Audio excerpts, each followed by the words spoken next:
Perolehan suara Partai Solidaritas Indonesia mendadak meledak. Publik mempertanyakan anomali perolehan suara PSI yang mendadak menanjak pesat. Padahal berdasarkan hasil hitung cepat, PSI hanya memperoleh 2,6% suara.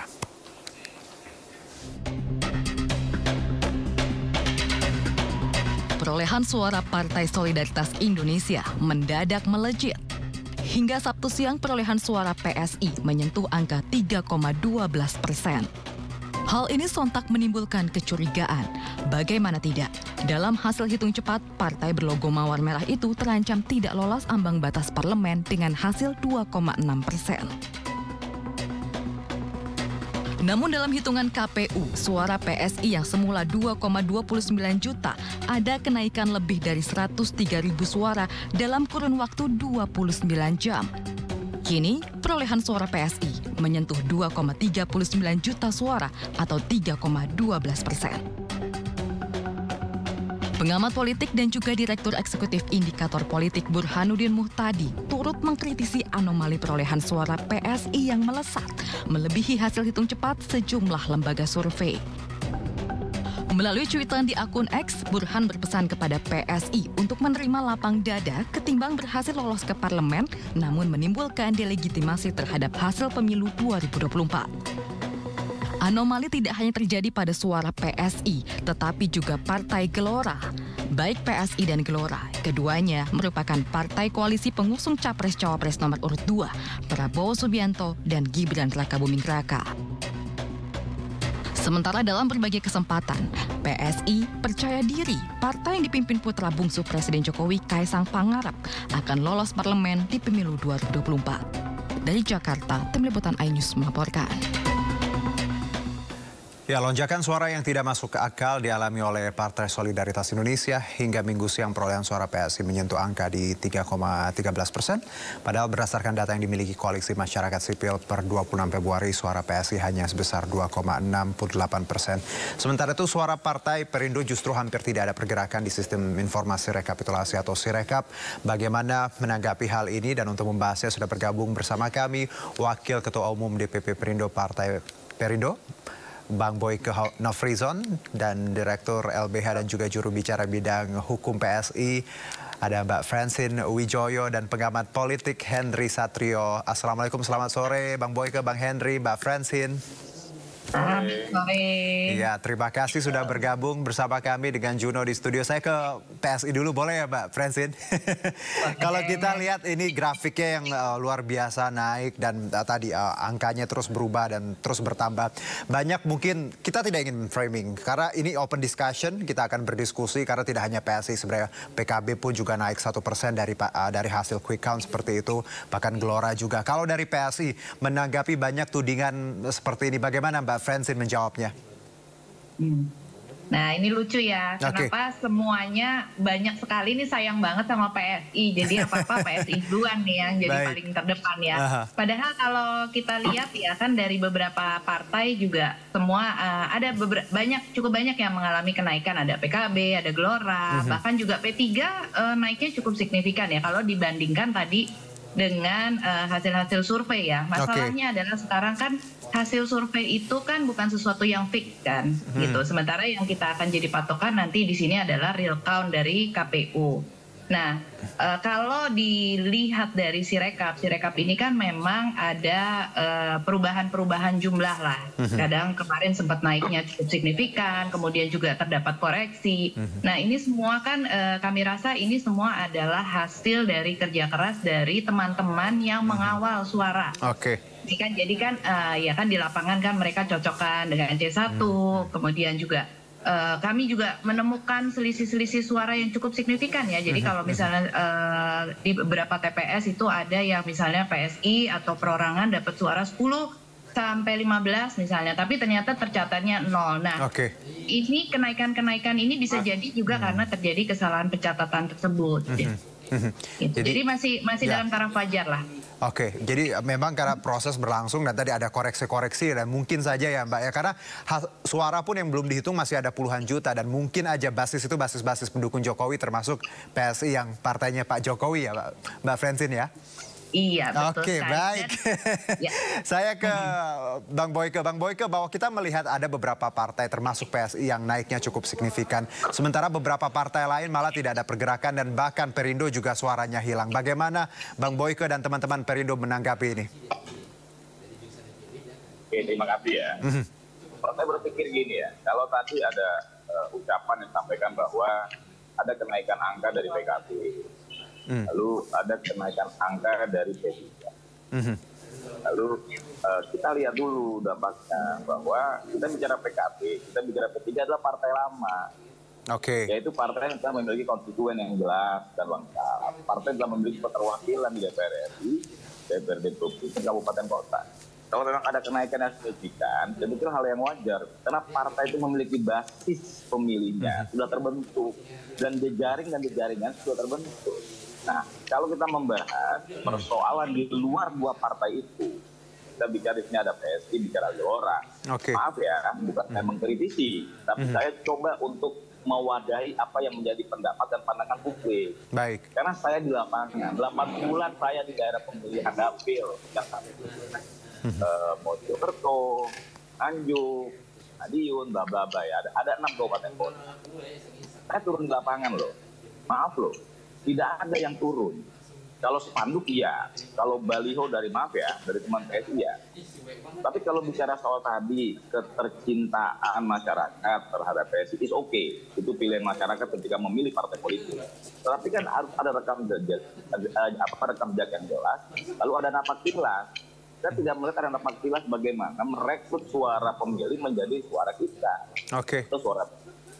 Tiba-tiba, ini contoh tiba-tiba hari ini. SI di Dapil Jatim 8 memiliki 83.000 dari kurang lebih sekitar 8.000 suara. Tiba-tiba lonjak 8.000. Maaf loh Mbak, saya tidak mengkritik, tapi pandangan publik yang ada terjadi. Itu ya, jadi kalau kita samakan antara PSI dengan PKB, PSI dengan P3, maaf, salah, jauh. PSI atau Perindo dengan PKB, maaf loh, sama. Ya, ada berbeda. Perindo dengan P3 itu berbeda, karena mereka memiliki basis pemilih yang sama, dan mereka sudah ada di parlemen. Mereka ada di parlemen DPR RI, yang sudah jelas keterwakilannya ada. Tapi kalau misalnya kita melihat ada perubahan di PSI, ada perubahan di Gelora, kita tahu sama-sama tahu. Ada by design ketika Gelora dimasukkan. Ini dibahas loh. Dibahas di Komisi DPR RI, sempat dibahas. Ada by design dilakukan oleh KPU Pusat, KPU Provinsi, dan KPU DPRD Kota. Ini bukan kata bukan kata Perindo, tapi ini adalah asumsi yang telah dipertontonkan kepada publik. Ada bagaimana menggolkan Ya, berarti ada tendensi hal-hal yang seperti itu tidak bisa ditapikan ketika kita bicara. Ini jangan terputus dan tidak terputus. Kalau tiba-tiba ada kenaikan suara, kita bukan bicara isu bahwa ada tujuan dan ada operasi senyap yang dilakukan. Bagaimana caranya pun harus menggolkan PSI mencapai 4%. Gitu loh. Dan itu ada operasi senyap. Contoh dulu ya, maaf ya, kayak di salah satu kabupaten Nganjuk, itu ada operasi. Ada operasi bagaimana meningkatkan elektabilitas pemilih terhadap PSI di daerah kabupaten Nganjuk. Ini operasi. Baik, Bang Boyke. Bukan saya mengkritik PSI, tapi ini ada di publik. Jangan disamakan antara PSI dengan PKB dan PSI dengan P3 yang mereka. Baik, Bang Boyke, saya dapat poin ya. Saya ke Bang Hensat, bahwa kita melihat ada lonjakan. Banyak yang menilai ini tidak wajar karena di detik-detik yang memang sudah hampir tanggal 20 Maret dan angkanya pun sudah di atas 65%. Dari Anda sendiri Bang Hensat, plus juga bagaimana lembaga Quick Count, sudah 19 lembaga Quick Count mendapatkan angka yang sama ketika bicara PSI, namun kebalikannya ketika kita bicara real count untuk saat ini. Apakah ini hal yang possible Bang Henry atau memang perlu dipertanyakan? Yang pertama, quick count itu bukan survei. Baik. Jadi quick count ini margin of error-nya di bawah 1%, dan samplingnya 2.000 TPS yang artinya di atas 400.000 responden. Jadi sama sekali berbeda dengan survei. Jadi kalau kemudian ada quick count yang menghasilkan angka-angka tertentu, itu penambahannya tidak bisa lebih dari margin of error. Baik. Jadi kalau ada yang menyatakan di 2,7, kalau misalnya kita ambil dari hasil margin of error itu tidak mungkin melebihi 1%.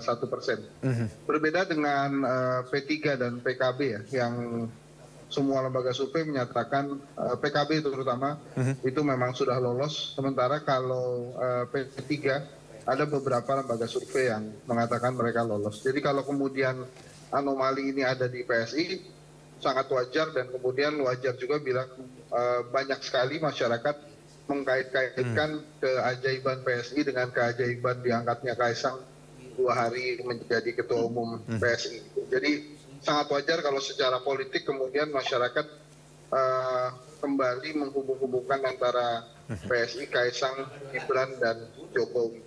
Jadi menurut saya problemnya ada di sana, bukan ada di angka quick count. Nah, kalau kemudian banyak yang bertanya tentang hasil Sirekap hari ini atau real count KPU, itu sangat wajar.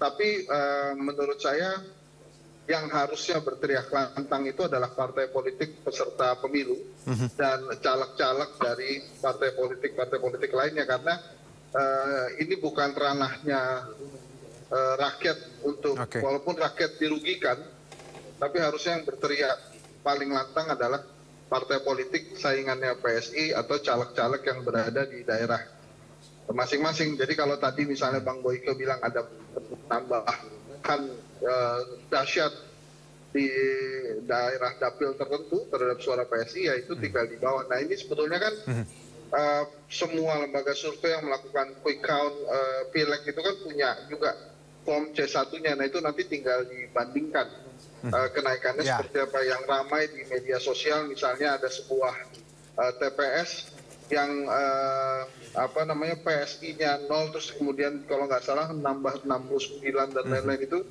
ya itu juga harus diklarifikasikan hal-hal seperti itu. Nah ini beruntung sekali Sindo Sore memunculkan polemik ini sehingga baik dari partai-partai yang dirugikan maupun PSI bisa klarifikasi. Tapi secara politik memang sulit sekali memisahkan kejadian ini dengan cawe-cawe Jokowi dan keajaiban-keajaiban lain dalam perpolitikan kita di 2024. Jadi secara politik sulit untuk memisahkan, plus juga kalau kita lihat angkanya 1% saja itu cukup mustahil ya Bang Henry ya? Secara metodologi hitung-hitung ya, nggak bisa melampaui itu. Baik.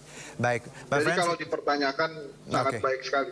Baik, ini sebenarnya kita bahas ini dari kemarin di Sindo Sore dan sudah mengundang juga PSI, dan ini bahasan kita kedua.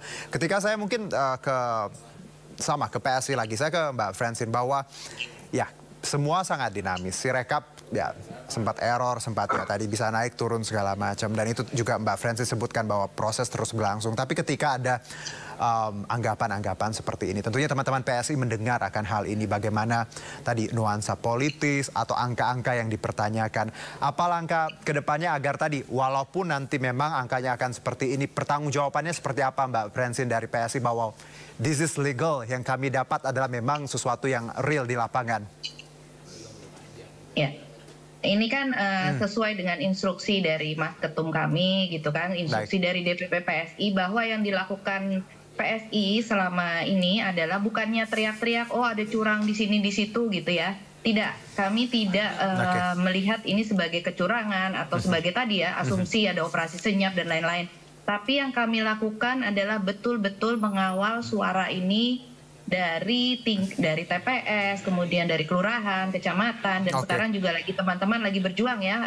Ini ada rapat pleno di KPU. Itu benar-benar kami kawal dan dicocokkan betul-betul dengan data dan fakta yang ada. Jadi bukan asumsi. Jadi kami semua di sini adalah mengawal datanya. Data. Kalau Mbak Francine, kalau kita bicara data, ketika misalnya ada 19.000 kenaikan dalam 2 jam di 117 TPS, paling tidak kalau dari angka-angka yang saya hitung, harusnya PSI bisa 50% di tiap TPS menang. Apakah ini mungkin Mbak Francine dari pandangan Anda ketika kita bicara angka yang dipertanyakan publik? Karena ini kan open data, semua orang bisa menganalisa misalnya Mbak Francine. Ya. Nah, dari open data itu, dari data-data C1 yang ditemukan, tadi seperti yang saya ambil contoh, itu ada banyak juga suara-suara PSI yang hilang atau belum tercatat. Dan kami rasa ini kan wajar ya, maksudnya pemilu ini jangka waktunya amat sangat pendek, kemudian personil-personilnya diminta untuk bekerja hingga tengah malam, bahkan ada yang sampai menginap ya gitu. Jadi kami merasa wajar sekali jika memang ada kesalahan penghitungan atau pencatatan. Nah, makanya itulah pentingnya dikawal tadi data ya, kawal data tadi ya. Nah, yang justru yang menjadi tidak wajar adalah ada pihak-pihak yang justru ingin menggiring opini. Dengan tadi ya meneriakan ini bukan asumsi. Mohon maaf ya, sebentar saya belum sebentar selesai. Bang Boyke ya, kita selesaikan dulu Mbak Francine. Iya, gitu. Dengan asumsi, dan tadi jelas sekali saya mendengar Mas Boyke pun bilang asumsi ada operasi senyap, tapi sampai saat ini detik ini tidak ada satupun laporan atau buktinya atau laporan ke lembaga yang berwenang gitu loh. Jadi silakan saja kalau merasa memang gitu merasa dicurangi, silakan buktikan. Baik, langsung Bang Boyke, silakan Bang Boyke.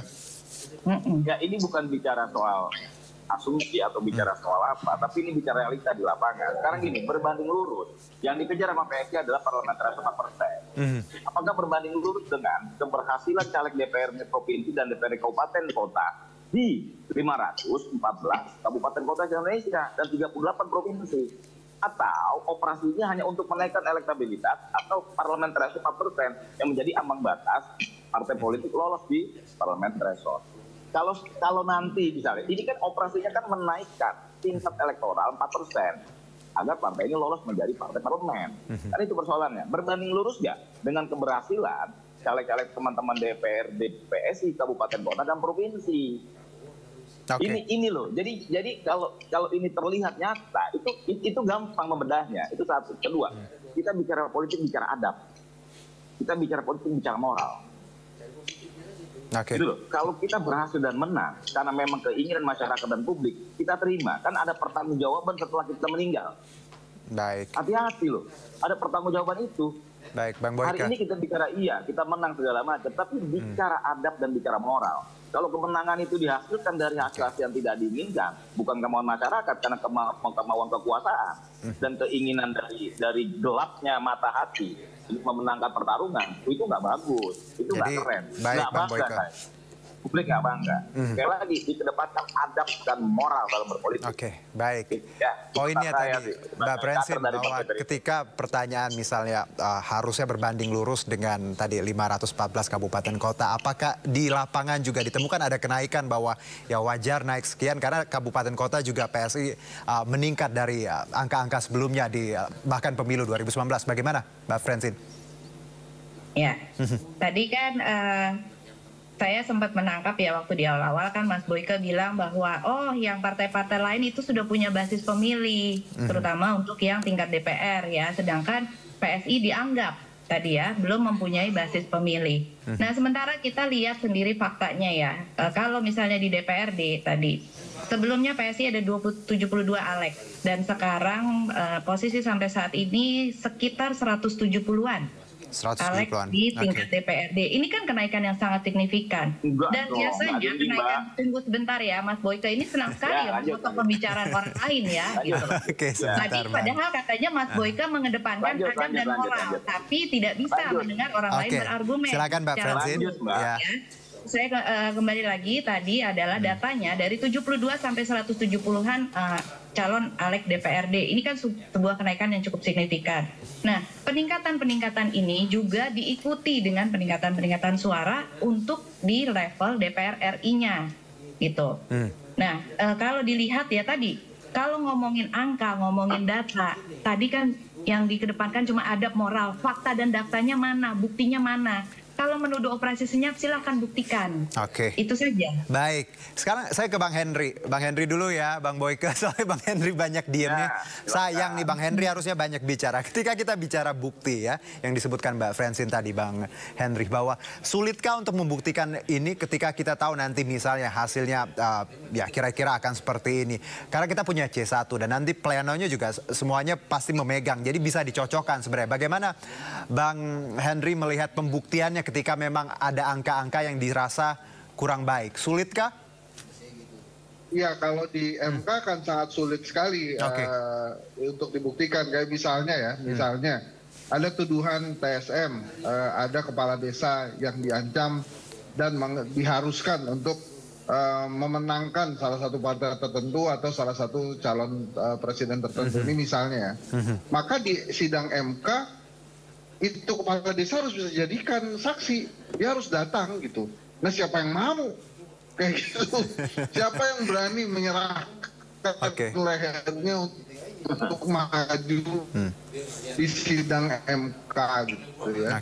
Kecuali memang dia seorang patriasi. Jadi memang kalau pembuktian TSM, ya saya yakin itu kata-kata yang sudah sangat terukur ya. Gini. Artinya terukur itu susah sekali memang dibuktikan. Bang Boyka. Maka memang angket itu, hak angket itu menjadi salah satu hal untuk memang menyelidiki semuanya. Gitu. Baik. Nah yang saya suka ini adalah memang harusnya ranah partai politik yang kemudian mempertanyakan apa yang terjadi dengan pemilu kita, karena mereka yang pertama kali berhadapan-hadapan. Rakyat jelas dirugikan, tapi rakyat itu sudah memberikan suaranya. Alhasil adalah bila terjadi kekisruhan hari ini kok idiom seperti yang kita dengar selama ini bahwa pemilu di Indonesia itu pemenangnya tidak ditentukan oleh rakyat, tapi ditentukan oleh yang tukang hitung. Nah ini terjadi nih kelihatannya seperti ini. Dan kemudian dari KPU dan Bawaslu menghadapi sebuah ketidakpercayaan yang luar biasa sekali. Jadi memang langkah-langkah politik maupun langkah hukum itu harus dilakukan oleh partai politik yang dirugikan. Gimana, pertanyaan saya selanjutnya, ketika kita bicara gaduh-gaduh ini ya, saling klaim. Karena kan yang dirugikan parpol-parpol itu sendiri. Termasuk bagaimana PSI menghadapi dugaan-dugaan ini. Kalau kita gaduh di bawah, tapi tidak ada tindakan di atas, tentunya ini kan hal yang percuma ketika kita bicara KPU dan Bawaslu. Menurut Anda KPU dan Bawaslu harusnya juga bisa seperti apa? Karena banyak tadi Anda menyebutkan banyak pihak yang sudah tidak percaya terhadap dua lembaga penyelenggara ini. Ya ini keberanian KPU dan Bawaslu ini sangat diuji ya Juno. Karena kalau kita bertanya partai penguasa saat ini ya yang de facto dan de jure ya menurut saya ini memang PSI, karena ada anak presiden di sana dan beberapa kali Pak Jokowi juga berpidato PSI akan menjadi sebuah partai yang besar kalau saya tidak salah ya. Jadi memang KPU, bukan saja KPU Bawaslu yang harus membuktikan mereka berintegritas, walaupun ini saya bicara seperti ini pasti diketawain orang nih karena sangat rendah trust kita hari ini kepada penghitungan Sirekap gitu. Jadi akhirnya memang kita hari ini rakyat Indonesia menunggu tiga hal. Yang pertama adalah protes keras dari para peserta pemilu, artinya dari partai politik untuk membuktikan kecurangan yang terjadi.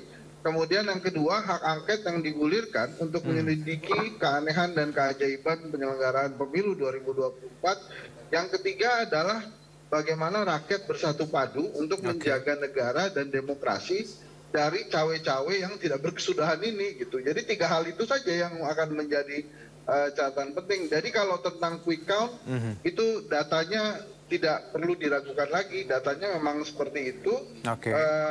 Margin of error-nya di bawah 1%. Ya justru kalau dibandingkan dengan Sirekap, Sirekapnya harus ditanyain gitu. Itu ada error di mananya, gitu. Bukan quick count.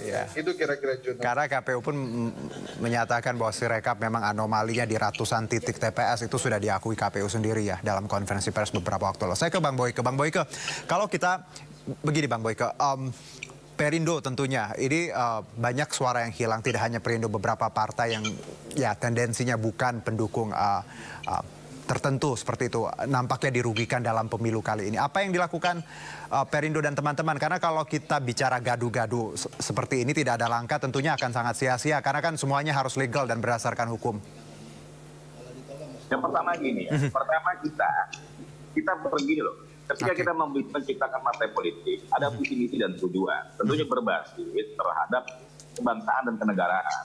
Apa yang kita hasilkan adalah hasil dari yang diinginkan oleh publik dan masyarakat. Nah itu dulu. Nah hari ini ketika ada kejadian politik yang seperti ini ya, kalau saya pikir ini adalah pileg dan pilpres yang sangat brutality ya.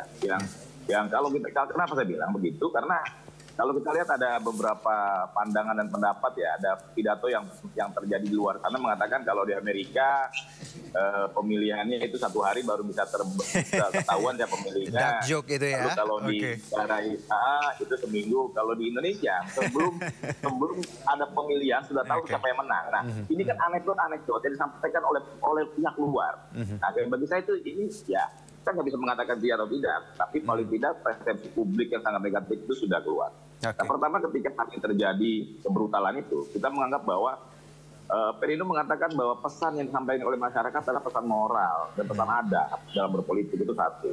Kenapa? Karena memang itu yang disampaikan, itu bisa digaungkan. Kalau Partai Perindo dan Partai PSI kan partai yang belum lolos parlemen threshold ya Mbak ya. Jadi kita juga agak sulit mengatakan bahwa kita ada di posisi untuk untuk memutuskan. Tetapi kita sangat mendukung langkah itu, langkah untuk mencari kebenaran. Walaupun kita bukan partai yang hari ini ada di parlemen threshold, tapi kita mendukung langkah itu. Langkah yang disampaikan oleh partai-partai besar yang ada di DPR sana, yaitu partai dari koalisi 01 dan 03, termasuk Perindo, untuk benar-benar teman-teman di parlemen sana untuk mengusung dan mendukung hak angket. Karena ini jalan yang harus dilakukan. Pertama pesan moral bahwa berpolitik itu adab ya dan bermoral.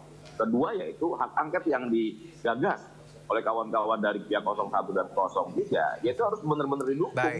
Benar-benar kan apa? Kita akan mencari kebenaran dari jalan yang hari ini menjadi sangat berantakan ya. Kita menginginkan jalan ini menjadi bagus kembali, jalan ini menjadi rata kembali, tidak terjadi berantakan, tidak banyak tikungan, tidak banyak bolong-bolong, ya agar masyarakat dan publik mengetahui secara luas bahwa ini kebenaran yang hakiki atau kebohongan yang benar-benar hakiki juga. Karena gitu. Bang Boyka. Kita menganggap bahwa ya bismillah mudah-mudahan hak angket menjadi jalan yang terbaik. Sama mungkin Mbak siapa dari Mbak Francine, Mbak.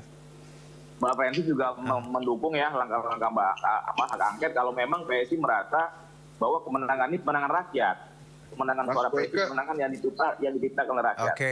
Saya nanya dong, kalau ternyata yang ada adalah kebohongan hakiki, apa yang akan dilakukan oleh Perindo? Tadi hak angket katanya kan Bang Hensat. Ini adalah kita mendukung ya. Kita mendukung hak angket walaupun kita tidak punya kewenangan untuk ada di situ. Baik Bang Boyka. Pertama gini, yang teringin gini loh. Kalau Mbak singkat saja Bang Boyka mengatakan bahwa kemenangan ini adalah kemenangan hakiki, ya silakan saja, biarkan saja hak angket bergulir. Karena kita mencari kebenaran. Kebenaran itu akan mencari jalan sendiri. Biarkan itu. Baik, kalau hak angket mengatakan oh ya ini benar, ini menangnya benar. Saya dapat poinnya. Jadi enak sama-sama. Waktu kita terbatas Bang Boyka. Gak usah takut sama hak angket lah. Baik. Biasa itu. Baik Bang Boyka. Baik. Ya satu terakhir. Saya ke Francine ya, Mbak Francine, bahwa ya ini waktunya sudah sangat terbatas. Kita open discussion, saling berargumentasi ya, sama-sama tidak ingin memframing apapun di sini dan menghormati pendapat masing-masing dari PSI, Perindo dan juga pengamat. Dari Mbak Francine sendiri, mungkin closing statement bahwa ada banyak anggapan terhadap PSI ya, tadi kritikan dan juga angka-angka yang memang terus naik. Selanjutnya apa yang ingin PSI sampaikan kepada pihak-pihak yang mungkin mempertanyakan ini, termasuk publik juga, Mbak Francine, silakan. Ya, kami dari PSI ingin mengingatkan juga ya pada para pihak ini bahwa yang namanya C1 dan pleno itu ditandatangani oleh saksi dari semua partai politik. Baik. Jadi kalau tadi bicara-bicara tentang kecurangan-kecurangan, menuduh ini itu segala macam, ada operasi dan lain-lain, silahkan dibuktikan. Bahwa bukti-buktinya ajukan ke lembaga yang berwenang dengan salah satunya tadi membawa C1 dan pleno yang ditandatangani oleh saksi dari semua partai politik. Jadi kalau mau operasi untuk tadi operasinya bagaimana kita meminta semua partai politik untuk menyetujui udah Mbak, ini tadi yang diinginkan oleh ini ya. Sebentar Bang Boyka. Yang dituduhkan tadi lah. Gitu. Itu kan menurut kami tentu itu akan sangat sulit. Dan lagi-lagi tadi kalau bicara tentang adab dan moral gitu, sebelum kita menuduh orang lain tentu kita harus mencontohkan sendiri ya, Mas Boyka. Gitu. Nah, Mbak Francine.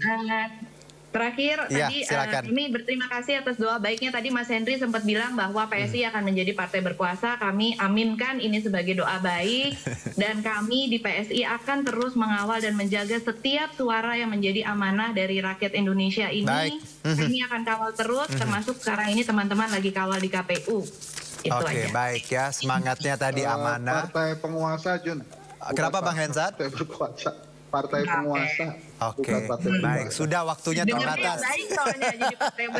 Hentikan semuanya, waktunya terbatas.